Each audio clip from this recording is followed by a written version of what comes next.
타는 듯한 폭염이 내리쬐는 오후, 박하은이라는 이름의 여고생이 거대한 경찰청 건물로 들어섰다. 그녀의 목적은 단순했다. 압수된 자신의 스쿠터를 되찾는 것. 하지만 그 작은 발걸음이 그녀를 목숨을 위협하고 권력을 뒤흔드는 거대한 음모의 어둠 속으로 끌어들일 줄은 아무도 예상하지 못했다. 그날 오후의 태양은 단순히 빛을 비추는 것이 아니라 잔인하게 모든 것을 태워버릴 기세였다. 서울경찰청 앞 아스팔트 도로는 자결하는 열기로 아지랑이가 피어올랐다. 누구든 그 위를 걷는 사람은 마치 용광로 속을 걷는 듯한 착각에 빠질 정도였다. 17살의 여고생 박하은은 경찰청의 넓은 마당을 가로질러 느리지만 단호한 걸음으로 나아가고 있었다. 평소 단정하던 감색 교복은 땀으로 축축하게 젖어 피부에 불쾌하게 달라붙었고 숨막히는 더위를 더욱 견디기 힘들게 만들었다. 길게 기른 검은 머리카락은 대충 하나로 묶여 있었지만 몇 가닥이 땀에 젖은 이마에 달라붙어 있었다. 그녀의 단호한 눈빛에서는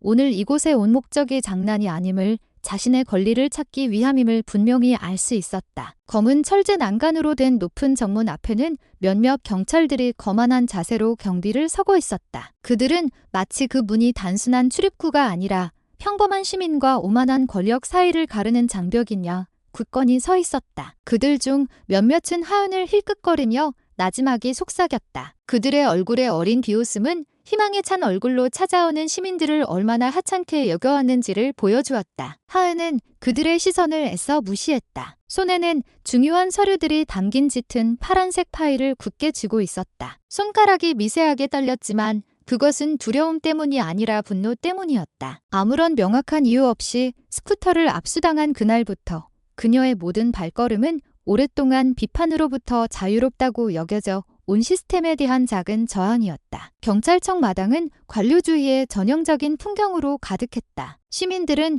긴 철제 캐노피 아래 줄지어 서 있었고 줄은 담장 밖까지 길게 이어졌다. 여기저기서 불평하는 목소리가 단조로운 디지털 대기번호 알림음과 뒤섞여 들려왔다. 몇몇 사람들은 플라스틱 의자에 앉아 있었다. 그들의 얼굴에는 도장 하나, 서명 하나를 받기 위해 몇 시간이고 기다린 피로가 역력했다. 살인적인 더위에 많은 사람들이 신문지로 머리를 가렸고 어떤 이들은 기둥 뒤 그늘에 몸을 숨기려 애썼다. 하지만 그 체념한 군중 속에서 하은의 발걸음은 유독 달라 보였다. 그녀는 고개를 숙이거나 순서를 기다리기 위해 온 것이 아니었다. 그녀는 부당하게 빼앗긴 자신의 권리, 제멋대로 압수된 스쿠터를 되찾겠다는 불타는 의지를 안고 왔다. 그녀의 시선은 인파를 꿰뚫고 곧장 앞으로 향했다. 마치 거대한 갈색빛 경찰청 건물이 그녀의 최종 목표인 것처럼 웅장한 건물은 햇빛을 받아 반짝이는 금빛 경찰 로고와 함께 굳건히 서 있었다. 많은 사람들에게 그 건물은 법이 집행되는 국가 권력의 상징이었다. 하지만 그날 하은에게 그곳은 정의의 상징이 아니라 자신을 억압하는 불의의 요새였다. 그녀가 자신을 신기한 듯 쳐다보는 시민들 옆을 지날 때 발걸음이 더욱 무겁게 느껴졌다. 마치 여고생 혼자서 이 압박감 가득한 곳에서 뭘 하려는 거냐고 묻는 듯했다. 하지만 하은은 흔들리지 않았다. 그녀는 자신의 목적을 알고 있었다. 자신의 스쿠터를 되찾고 권리를 주장하는 것. 설령기를 막으려는 거만한 얼굴들과 마주해야 할지라도 말이다. 하은의 발걸음이 정문을 통과하는 순간 에어컨의 차가운 공기가 땀으로 젖은 그녀의 몸을 덮쳤다. 하지만 그 시원함도 실내에 답답하고 억압적인 분위기를 가리기엔 역부족이었다. 수십 명의 사람들이 옅은 파란색의 긴 플라스틱 의자에 앉아 있었고 자리가 없어 서 있는 사람들도 많았다. 대기번호 알림음이 단조롭게 울리고 이어서 민원인의 이름을 부르는 직원의 외침, 기계식 타자 소리, 종이를 내리치는 도장 소리, 창구에서의 시끄러운 대화 소리가 한데 뒤섞여 귀를 먹먹하게 만드는 관료주의의 교향곡을 연주했다. 지친 얼굴들은 대부분 아래를 향하고 있었다. 어떤 이들은 체념했고 어떤 이들은 좀처럼 빨라지지 않는 업무 처리에 분노를 억누르고 있었다. 하은은 그 인파를 뚫고 확신의 찬 걸음으로 나아갔다. 사람들의 시선이 잠시 그녀에게 쏠렸다. 보통 어른들로 가득한 이곳의 여고생이 혼자 들어온 것을 이상하게 여기는 눈치였다. 그녀의 감색 교복은 달아빠진 셔츠, 평범한 티셔츠, 공무원 복장들 사이에서 유독 눈에 띄었다. 하지만 하은은 그 시선에 아랑곳하지 않았다. 그녀에게 오늘은 다른 사람이 자신을 어떻게 보느냐가 아니라 빼앗긴 정의를 어떻게 되찾느냐의 문제였다. 손에 쥔 파란색 파일은 마치 그녀의 용기를 지켜주는 마지막 방패인 양 더욱 단단히 쥐어졌다. 소란스러운 공간 속에서 한 직원이 강태식이라는 상사의 이름을 불렀다. 하은의 귀에는 낯선 이름이었지만 그 이름이 불리는 방식에는 어딘지 모르게 위협적인 뉘앙스가 배어 있었다. 그 이름을 들은 몇몇 사람들은 서로 속삭였다. 몇몇은 고개를 저으며 마치 그 이름의 주인이 어떤 평판을 가졌는지 안다는 듯한 표정을 지었다. 하은은 소름이 돋는 것을 느꼈다. 두려워서가 아니라 이 만남이 앞으로의 이야기를 결정지을 것이라는 본능적인 직감 때문이었다. 강태식. 처음 듣는 이름이었지만 이미 무겁게 느껴졌다. 마치 특별한 방의 문 뒤에서 어두운 그림자가 기다리고 있는 것처럼. 직원은 하은을 부르며 2층으로 올라가라고 했다. 직원의 차가운 얼굴은 어떤 질문도 허용하지 않았다. 하은은 깊은 숨을 들이쉬고 계단으로 향했다. 서비스 창구의 소음은 그녀가 위층으로 올라갈수록 점차 잦아들었고 그 자리를 대신한 정적은 오히려 압박감을 더했다. 2층에는 긴 줄도 플라스틱 의자도 없었다. 오직 눈부신 백색 형광등이 비추는 텅 빈 복도뿐이었다. 하은의 심장이 세차게 뛰었다. 그녀는 자신의 목적이 아래층에 앉아있는 모든 사람들과 다르다는 것을 깨달았다. 그들은 서류를 처리하러 왔지만 자신은 스쿠터를 되찾으러 왔다. 하지만 그보다 더 그녀는 자신의 발걸음이 단순한 관료주의를 넘어 더 위험한 새로운 장을 열게 될 것을 예감했다. 강태식이라는 이름이 쓰디쓴 진실로 향하는 관문이 될 그 장을 말이다. 강태식의 사무실은 아래층 민원실과는 확연히 다른 분위기였다. 백색 형광등이 방 구석구석을 비추었지만 그 빛은 오히려 공간을 더 딱딱하고 차갑게 만들었다. 서류 더미로 가득한 거대한 목재 책상이 방의 절반을 차지했고 그 위에는 반쯤 식어버린 블랙커피 잔이 받침대에 동그란 얼룩을 남긴 채 놓여 있었다. 그 책상 뒤에 강태식이 앉아 있었다. 그는 땅딸막한 체구의 대머리였고 얼굴에서는 오만함이 뚝뚝 묻어났다. 형광등 빛이 그의 머리를 번들거리게 해 그의 외모에 섬뜩한 느낌을 더했다. 그의 시선은 마치 사냥감을 평가하는 포식자처럼 날카로웠다. 하은은 책상 맞은편 플라스틱 의자에 앉았다. 몸은 조금 굳어 있었지만 눈빛만은 용기를 잃지 않으려 했었다. 강태식은 하은이 가져온 파란색 파일을 게으른 동작으로 펼쳤다. 그의 굵은 손가락이 제대로 익지도 않으면서 서류들을 훑었다. 그는 이따금씩 코웃음을 쳤다. 마치 종이 위에 적힌 모든 것이 자신의 권력 앞에서는 아무 의미 없다는 듯이. 시간은 더디게 흘렀고 정적 속에서는 종이 넘어가는 소리만이 들렸다. 하은은 평정을 유지하려 애썼다. 두 손은 무릎 위에서 주먹을 쥔 채 그 남자의 입에서 나올 말을 기다렸다. 하지만 마음속 깊은 곳에서는 불길한 예감이 싹트고 있었다. 강태식의 눈빛은 법을 집행하는 자의 것이 아니었다. 타인의 마음대로 주무르는데 익숙한 작은 권력자의 눈빛이었다. 마침내 강태식은 서류를 책상 위에 거칠게 내려놓고 위아래로 하은을 훑어보며 냉소적인 표정을 지었다. 그의 입가에 옅은 미소가 번졌다. 친절한 미소가 아닌 조롱이 담긴 미소였다. 스쿠터 찾아가고 싶으면 그는 단조롭지만 압박감 가득한 목소리로 말했다. 200만 원 내놔. 그 말은 하은의 가슴에 총알처럼 박혔다. 그의 목소리는 크지 않았지만 차갑고 확신에 차 있었다. 마치 그 요구가 세상에서 가장 당연한 일이라는 듯이. 죄책감이나 망설임은 조금도 없었다. 오직 자신은 법 위에 있다고 믿는 한 경찰의 확신만이 가득했다. 하은은 잠시 침묵했다. 몸이 굳어졌다. 머릿속에서는 부모님의 고된 노동과 무자비하게 착취당하는 서민들의 땀방울이 빠르게 스쳐 지나갔다. 200만 원은 여고생에게 결코 적은 돈이 아니었다. 그리고 강태식이 말하는 방식은 마치 그 스쿠터가 압수품이 아니라 되찾아야 할 전리품인 것처럼 느껴지게 했다. 하은의 심장이 격렬하게 뛰고 피가 끓어올랐다. 하지만 그녀는 표정에서 약점을 보이지 않으려 했었다. 이것은 더 큰 충돌의 시작이었다. 하은은 자신이 권력을 무기로 삼는 부패한 경찰과 마주하고 있음을 깨달았다. 그리고 강태식의 입에서 나오는 모든 말은 자신을 나락으로 떨어뜨릴 덫에 불과했다. 하은은 그 말을 듣고 잠시 얼어붙었다. 강태식의 입에서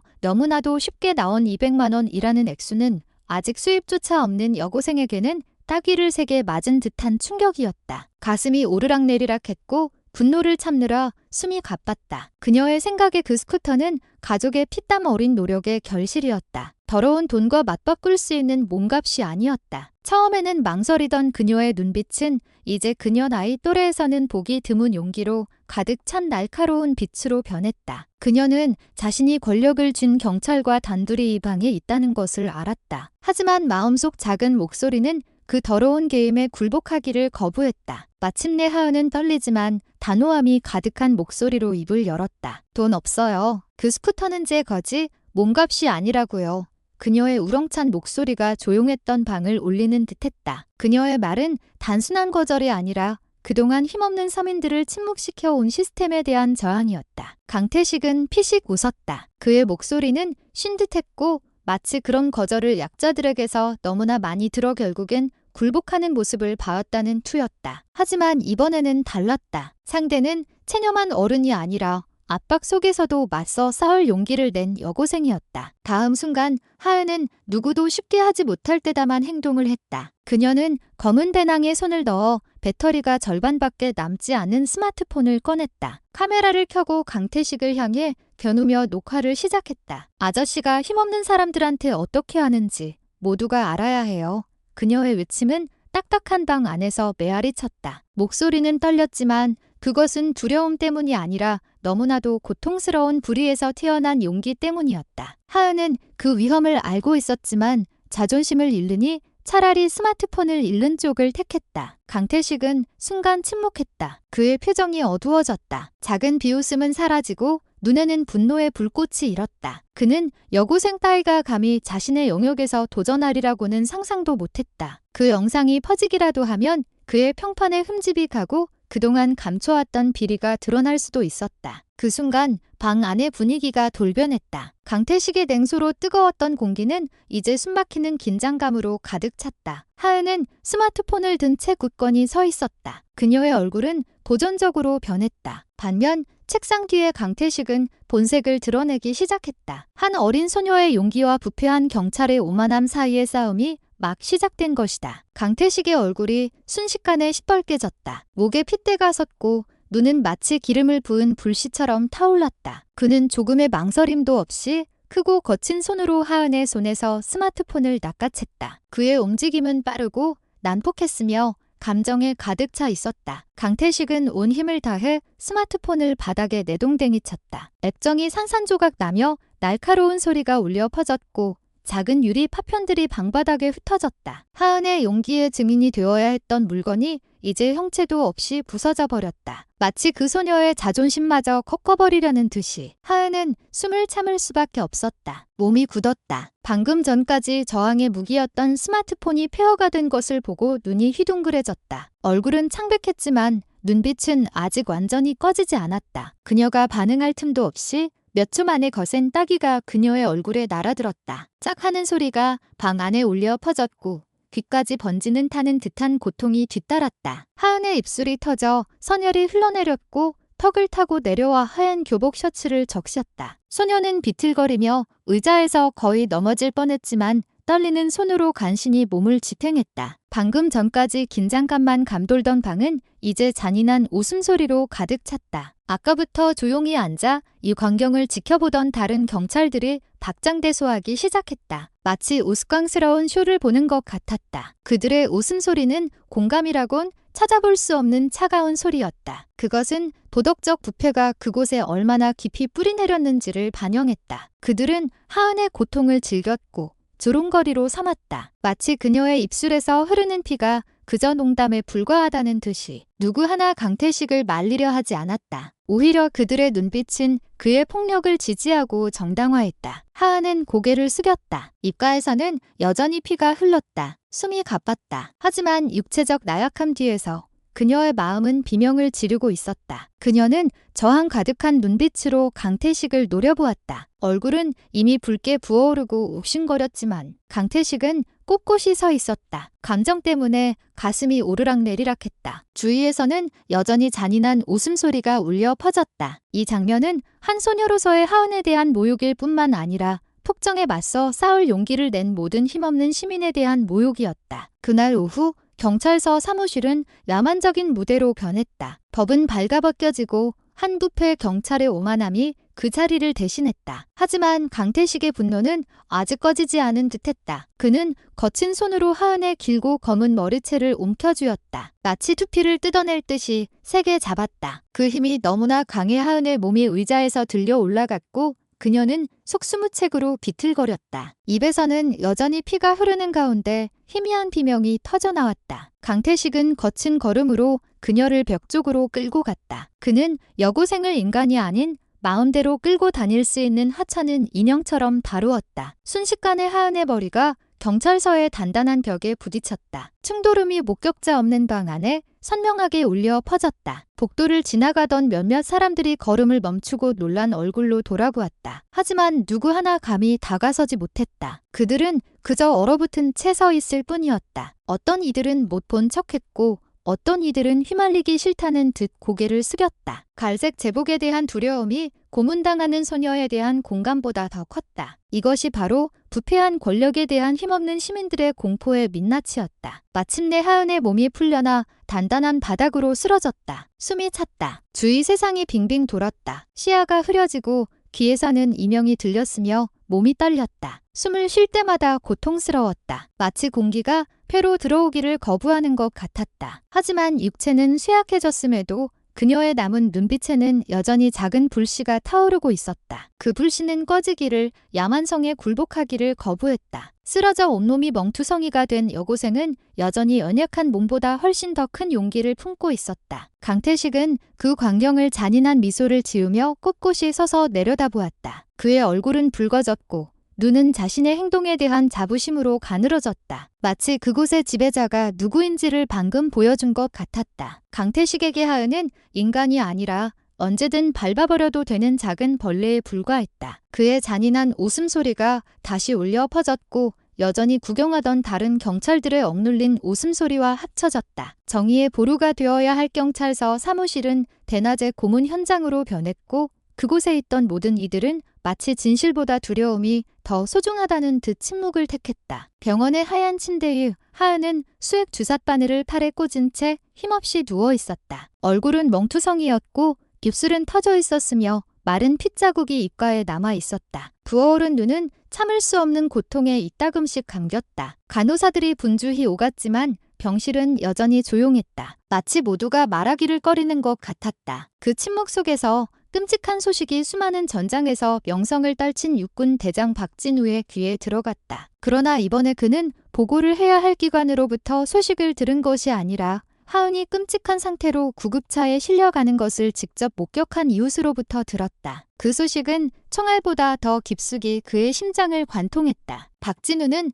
빠른 걸음으로 병원에 도착했다. 그의 얼굴은 차가웠지만 눈빛은 분노로 이글거렸다. 군복은 여전히 몸에 붙어 있었고 군화는 병원 복도 바닥을 위험 있게 올리며 사람들을 비켜서게 했다. 병실 문이 열렸을 때 그의 첫 시선은 힘없이 누워있는 딸에게 곧장 향했다. 장군으로서의 모든 자부심, 군인으로서의 모든 강인함이 자신의 피부치가 그토록 잔인하게 다뤄진 것을 보는 순간 무너져 내렸다. 늘 무기를 잡아 단단했던 그의 손이 이제는 하은의 손을 부드럽게 감쌌다. 딸이 혼자가 아니라는 것을 느끼게 해주려는 듯 힘을 전달하려 애썼다. 다 말해보렴, 아가.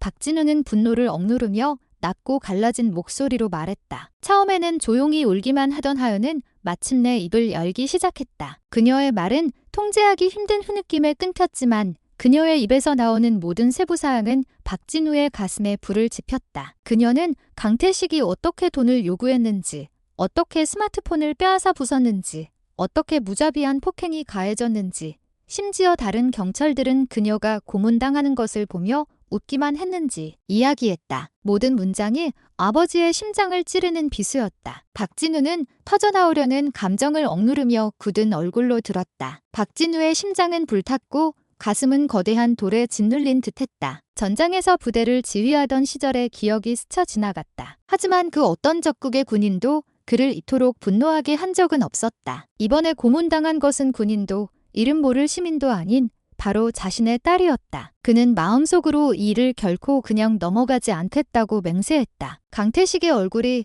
이제 그의 머릿속에 깊이 새겨졌다. 책임을 물어야 할 적으로서 단호한 눈빛으로 박진우는 하은의 손을 놓고 꼿꼿이 일어섰다. 그리고 병실을 나섰다. 긴 복도를 걷는 그의 발걸음은 무거웠다. 하지만 한 걸음 한 걸음이 마치 하나의 약속을 외치는 것 같았다. 복수의 날이 가까워졌다고. 하은의 이야기를 들은 후 박진우는 한동안 침묵했다. 그의 시선은 텅 비어 있었지만 얼굴에서는 가슴 속에 쌓이고 있는 감정의 폭풍이 역력히 보였다. 목에 핏대가 섰고 손은 관절이 하얗게 될 정도로 세게 주먹을 쥐고 있었다. 그는 더 이상 침착하고 계산적인 장군이 아니었다. 자신의 피부치가 범죄자보다 더 심하게 다뤄진 것을 보고 심장이 찢어진 아버지였다. 그의 눈은 분노로 불탔고 시선은 병원 벽을 뚫을 듯 날카로웠다. 머릿속에는 오직 한 이름만이 반복해서 울려 퍼졌다. 강태식. 그 이름은 이제 모욕과 야만의 상징이 되었다. 한마디 말도 없이 박진우는 자리에서 일어났다. 그의 움직임은 빠르고 단호했으며 목적이 분명했다. 그는 변명도 누구의 달콤한 약속도 필요 없었다. 그의 발걸음은 병원 바닥을 확실한 리듬으로 올렸고 간호사들과 다른 환자들은 본능적으로 길을 비켜섰다. 그의 눈빛만 봐도 그가 폭발 직전에 있다는 것을 알 수 있었기 때문이다. 주차장에 도착하자마자 박진우는 자신의 군용차에 올라탔다. 주인의 분노를 느낀 듯 시동을 걸자 안진이 맹렬하게 울부짖었다. 순식간에 짙은 녹색의 차는 병원을 떠나 맹렬한 속도로 질주했다. 경적 소리나 놀란 사람들의 시선 따위는 아랑곳하지 않고 도시의 도로를 갈랐다. 경찰청으로 향하는 동안 박진우는 너무 빨리 폭발하지 않도록 자신을 억눌렀다. 그의 손은 핸들을 꽉 잡고 있었고 팔 근육은 긴장했으며 숨은 거칠었다. 그는 압박에 익숙한 군인이었다. 하지만 이번에는 달랐다. 상대는 전장의 적도 외국 군대도 아니었다. 감히 자신의 딸을 건드리고 짓밟은 자국의 경찰이었다. 그에게 이것은 단순한 폭행 사건이 아니었다. 사과나 합의금으로는 씻을 수 없는 모욕이었다. 가족의 명예가 짓밟혔고 아버지이자 장군으로서 그는 그것을 용납할 수 없었다. 갈색 페인트와 번쩍이는 유리로 된 웅장한 경찰청 건물이 점점 가까워졌다. 하지만 박진우에게 그 건물은 흔들리기를 기다리는 텅 빈 상자에 불과했다. 그의 분노는 그동안 권력의 상징으로 여겨졌던 건물을 잡고 연약하며 무의미하게 보이게 했다. 그의 시선은 결의에 찬 채 앞으로 고정되었다. 그가 경찰청 마당에 발을 딛는 순간 더 이상 물러설 곳이 없다는 것을 그는 알고 있었다. 그날은 더 이상 군 장성이 공직자로서 온 날이 아니었다. 자신의 피부치에 대한 모욕에 복수하러 온 한 아버지의 날이었다. 박진우의 군용차가 거대한 경찰청 앞에서 급정거했다. 타이어 마찰음이 날카롭게 울리자 줄을 서 있던 몇몇 사람들이 놀라 돌아보았다. 지체할 시간 없이 박진우는 성큼성큼 차에서 내렸다. 그의 얼굴은 차가웠고 눈빛은 날카로웠다. 건물을 향한 그의 발걸음 하나하나가 땅을 울리는 듯했고 정문의 경비 경찰들은 감히 그를 막지 못하고 얼어붙을 수밖에 없었다. 안으로 들어서자마자 박진우는 로비에 모인 인파를 뚫고 나아갔다. 시민들과 직원들의 의아한 시선은 무시했다. 그의 숨은 거칠었고 억누른 분노로 가득했다. 그의 목표는 단 하나, 강태식을 찾아내 하은의 고통에 대한 책임을 묻는 것이었다. 2층에 도착한 박진우는 망설임 없이 강태식의 사무실 문을 박차고 들어갔다. 문이 벽에 부딪히는 굉음이 울려 퍼져 몇몇 직원들이 깜짝 놀라 뛰어올랐다. 하지만 그가 마주한 것은 텅 빈 방이었다. 거대한 책상 뒤에 푹신한 의자는 주인을 잃고 비어 있었다. 서류들은 주인 없이 쌓여 있었고 블랙커피 잔은 여전히 그 자리에 이제는 완전히 식어 있었다. 방은 마치 서둘러 떠난 듯한 모습이었다. 마치 강태식이 거대한 폭풍이 자신을 향해 오고 있음을 알고 있었다는 듯이. 그 광경은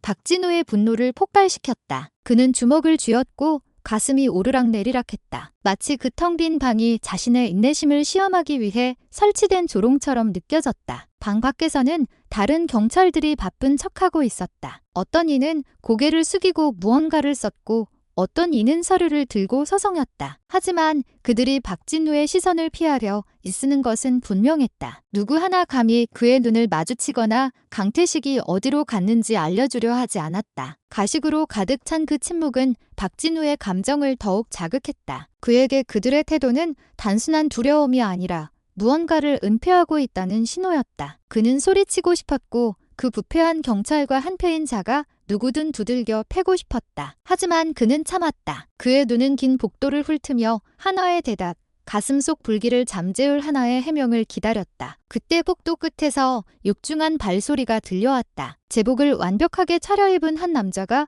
다가오고 있었다. 그의 얼굴은 진지했고 눈빛은 날카로웠지만 통제력이 느껴졌다. 그는 바로 이 지역 경찰서장 김민준이었다. 그의 위엄은 긴장감 넘치던 복도를 더욱 팽팽하게 만들었다. 다른 모든 경찰들은 본능적으로 길을 비키며 존경의 의미로 고개를 숙였다. 김민준 서장은 박진우 바로 앞에 멈춰 서서 조금도 위축되지 않고 그를 마주 보았다. 그는 침착하지만 위험 있는 목소리로 사건의 전말을 물었다. 마치 폭발 직전의 상황을 진정시키려는 듯이. 하지만 박진우에게 그 침착함은 즉각적인 안도감을 주지 못했다. 오히려 의심을 불러일으켰다. 그는 김민준 같은 자들이 침착함을 가면으로 사용하는 경우가 너무나 많다는 것을 알고 있었기 때문이다. 김민준 서장의 사무실은 강태식의 방보다 훨씬 웅장해 보였다. 대리석 바닥은 반짝였고 벽에는 고위 관리들과 함께 찍은 공식 사진들이 가득했으며 책상은 우아한 조각 장식이 있는 거대한 것이었다. 박진우는 손님용 의자에 앉았다. 몸은 긴장되어 있었고 눈빛은 여전히 분노로 불타고 있었다. 반면 김민준은 침착하게 앉아 있었다. 두 손은 책상 위에서 깍지를 끼고 있었다. 그의 얼굴에는 염려하는 표정이 어려 있었다. 대화 초반부터 그는 박진우의 입에서 나오는 모든 말을 주의 깊게 들었다. 고개를 천천히 끄덕이며 마치 한 아버지의 상처를 진정으로 이해하는 것처럼 보였다. 그의 말은 부드러웠고 목소리는 절제되어 있었으며 여전히 들끓고 있는 박진우의 감정 폭발과는 극명한 대조를 이루었다. 박진우가 하은이 겪은 일의 전말을 이야기하자 김민준은 잠시 고개를 숙였다가 깊은 한숨을 내쉬었다. 그는 확신에 찬 어조로 말했다. 이번 일에 대해 매우 유감스럽게 생각합니다. 하은 양의 병원비는 전액 저희가 책임지도록 하겠습니다. 걱정 마십시오. 장군님, 이 사건은 공정하게 해결될 것입니다. 그 말은 마치 한 지도자의 진심 어린 약속처럼 마음을 진정시키는 듯 들렸다. 하지만 그 달콤한 말투 뒤에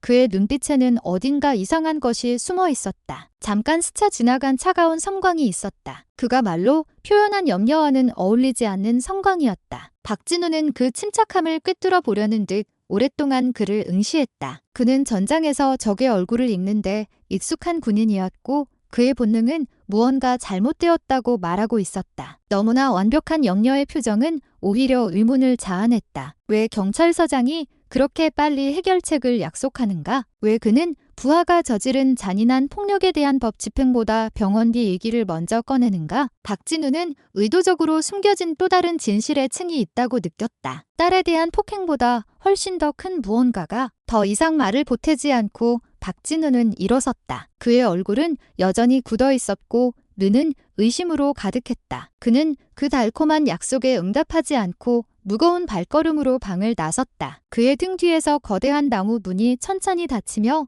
경찰청 복도에 긴 여운을 남겼다. 박진우의 마음은 더욱 불안해졌다. 딸의 상처 때문만이 아니라 눈에 보이는 것보다 훨씬 더 복잡한 교활한 게임에 직면했다는 강한 예감 때문이었다. 김민준의 약속은 평범한 사람에게는 위안이 될지 몰랐다. 하지만 박진우에게 그것은 정의를 수호해야 할 기관 뒤에 숨겨진 어두운 비밀을 가리는 가면에 불과했다. 김민준 서장의 방을 나선 지 불과 몇 걸음 되지 않았을 때 갑자기 등 뒤에서 강한 발길질이 박진우를 덮쳤다. 육군 대장의 굳건한 몸이 앞으로 휘청이며 복도 바닥에 쓰러졌고 곧바로 건물 밖으로 강제로 끌려나갔다. 모든 것이 순식간에 일어났지만 배우가 누구인지는 명백했다. 모르는 척하는 경찰들 무리 뒤에서 시뻘건 얼굴의 강태식이 나타났다. 그의 눈은 야만적인 분노로 불타고 있었다. 숨은 거칠었고 움직임은 통제되지 않는 증오로 가득했다. 그의 큰 손이 박진우의 군복을 거칠게 움켜쥐었다. 그를 삼류 범죄자처럼 끌고 갔다. 끌려가는 사람이 군 고위 장교임에도 불구하고 경찰청 마당에 도착하자마자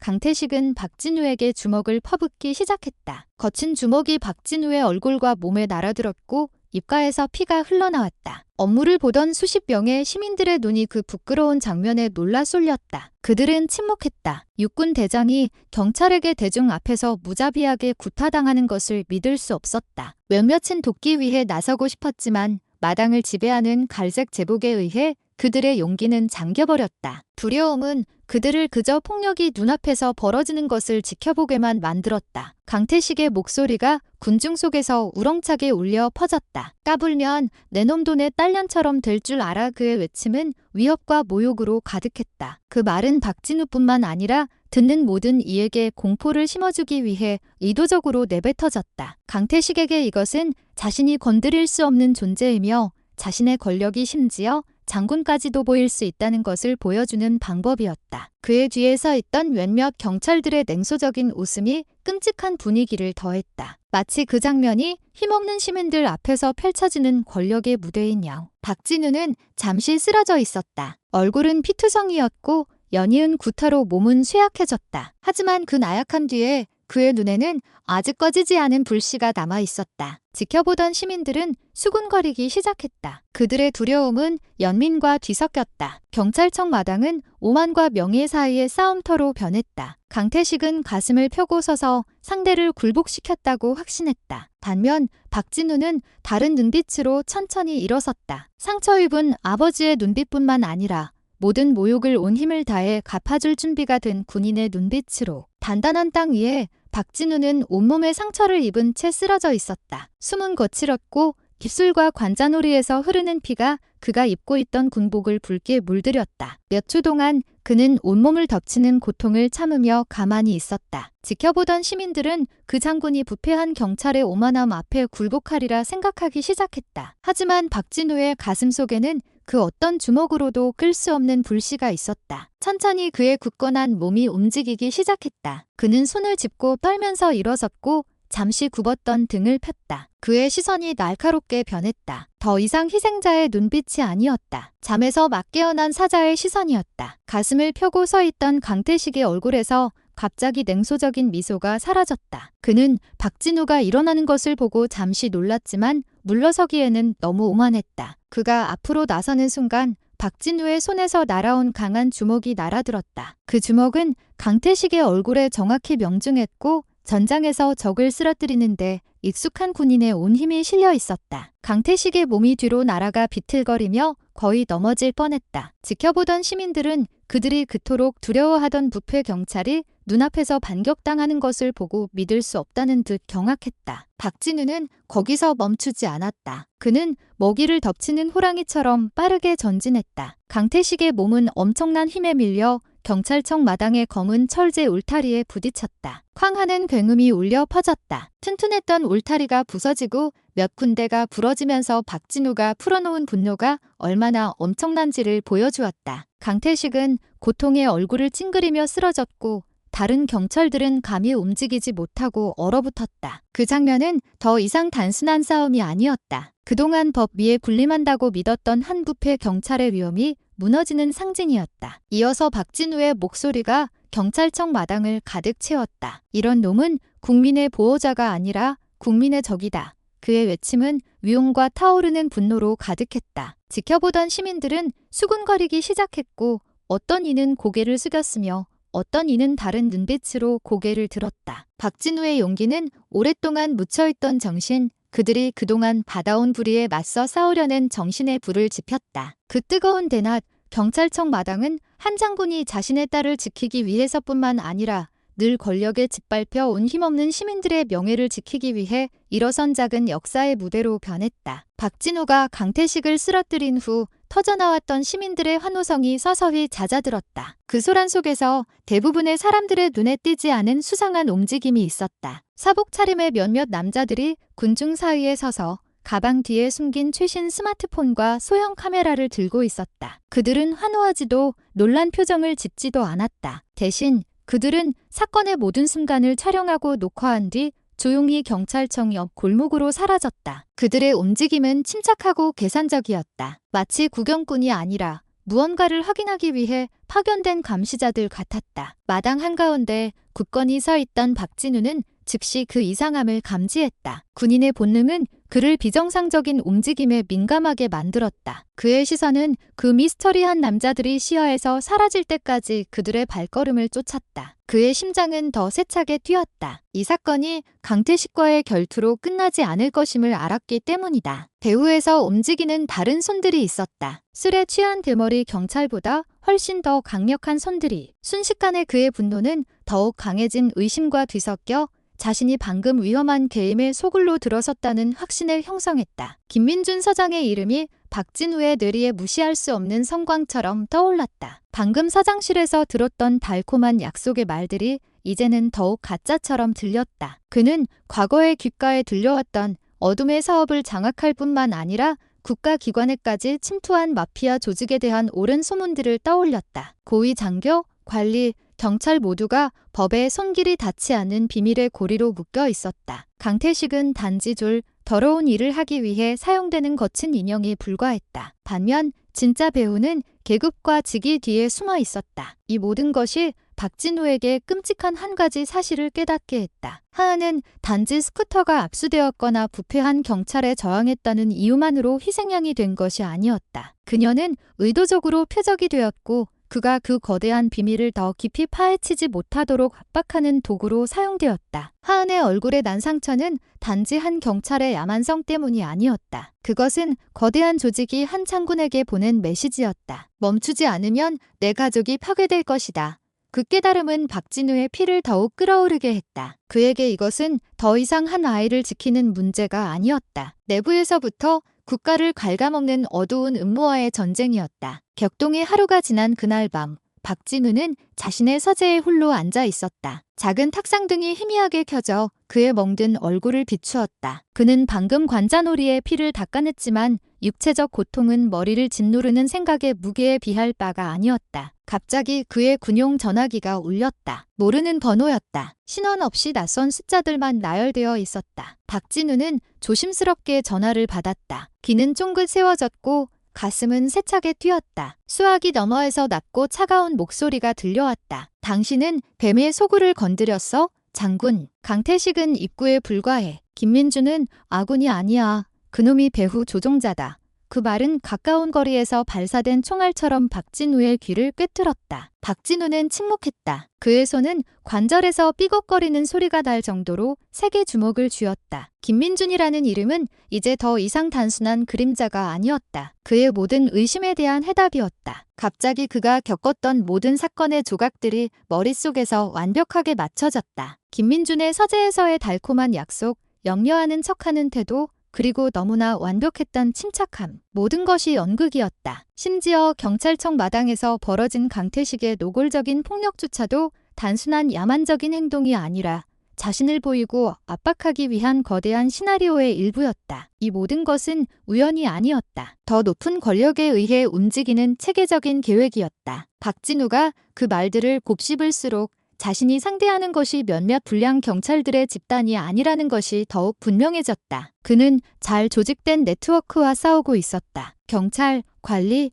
그리고 마피아를 하나의 고리로 묶는 어두운 음모. 강태식은 제복을 입은 깡패에 불과했다. 언제든 희생될 수 있는 졸. 진짜 배우는 깨끗한 제복을 입고 푹신한 의자에 앉아 카메라 앞에서 친절하게 미소 짓는 자들이었다. 하지만 그 뒤에서는 국가의 몸에 깊숙이 손톱을 받고 있었다. 그의 딸은 단지 첫 번째 희생자였다. 감히 저항하는 자는 누구든 건드릴 수 있다는 상징. 그 깨달음은 박진우를 강타했다. 이것은 더 이상 개인적인 싸움이 아니었다. 아버지가 딸을 지키는 문제가 아니었다. 이것은 긴 전쟁이었다. 그를 거대한 권력의 소용돌이로 끌어들여 저항하는 자는 누구든 파괴할 준비가 된 전쟁. 하은은 비극의 시작에 불과했다. 그에게 경고하려는 자들이 보낸 서막의 메시지일 뿐이었다. 박진우는 한 걸음 더 나아가는 순간 돌아올 길이 없다는 것을 알았다. 하지만 군인으로서, 아버지로서 그는 여기서 멈출 수 없었다. 그의 시선은 굳어졌고 눈빛은 날카로워졌다. 그는 자신의 적이 더 이상 강태식이 아니라 김민준과 그를 보호하는 어두운 네트워크라는 끔찍한 현실에 맞설 준비를 했다. 박진우는 병원으로 돌아가면서 발걸음을 재촉했다. 상처투성이인 하은의 얼굴이 머릿속에서 떠나지 않아 마음은 더욱 불안해졌다. 하지만 병실에 도착했을 때 세상은 마치 멈춘 것 같았다. 방금 전까지 하은이 누워있던 침대는 텅 비어 있었다. 이불은 깔끔하게 접혀 있었고 수액은 그냥 빠져 있었다. 그리고 베개 위에는 작은 종이 한 장만이 남아 있었다. 박진우의 손가락이 그 종이를 집을 때 떨렸다. 그리고 그 위에 적힌 글씨를 읽었을 때 가슴은 마치 거대한 망치에 맞은 듯했다. 아빠, 나 찾지 마. 그들이 모든 걸 알고 있어. 그 짧은 문장은 그의 몸을 마비시키는 독약과도 같았다. 박진우의 마음은 산산조각 났고 생각은 혼란스러웠다. 하은이 자발적으로 이 메시지를 썼을까?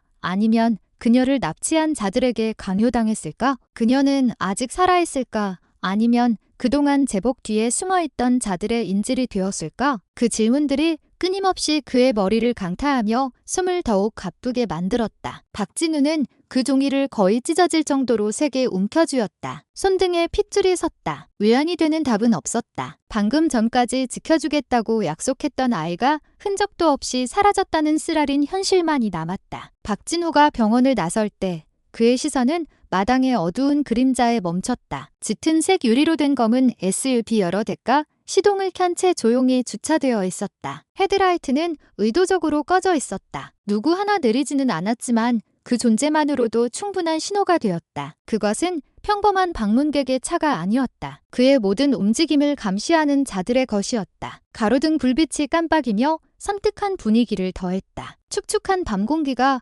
갑자기 무겁게 느껴졌다. 마치 위험이 주위를 맴돌며 덮칠 기회를 노리는 것 같았다. 그 순간 박진우는 자신이 마주한 적이 더 이상 강태식도 경찰청의 한두 명의 부패 경찰도 아니라는 것을 깨달았다. 그는 국가 권력의 핵심까지 깊숙이 침투한 어두운 네트워크와 마주하고 있었다. 그들의 조직은 치밀하고 잔인했으며 상대를 파괴하기 위해 가족을 도구로 사용하는 것을 서슴지 않았다. 하은의 실종은 시작에 불과했다. 이 전쟁이 그가 상상했던 것보다 훨씬 더 길고 위험할 것이라는 메시지였다. 가로등 불빛 아래에서 날카롭게 빛나는 눈으로 박진우는 그 종이를 손에 꽉 쥔 채 얼어붙었다. 이야기는 불타는 미스터리를 남긴 채 막을 내렸다. 하은의 실종 배후에 있는 진짜 조종자는 누구이며 그 어두운 권력은 이 나라를 어디까지 통제할 수 있을까?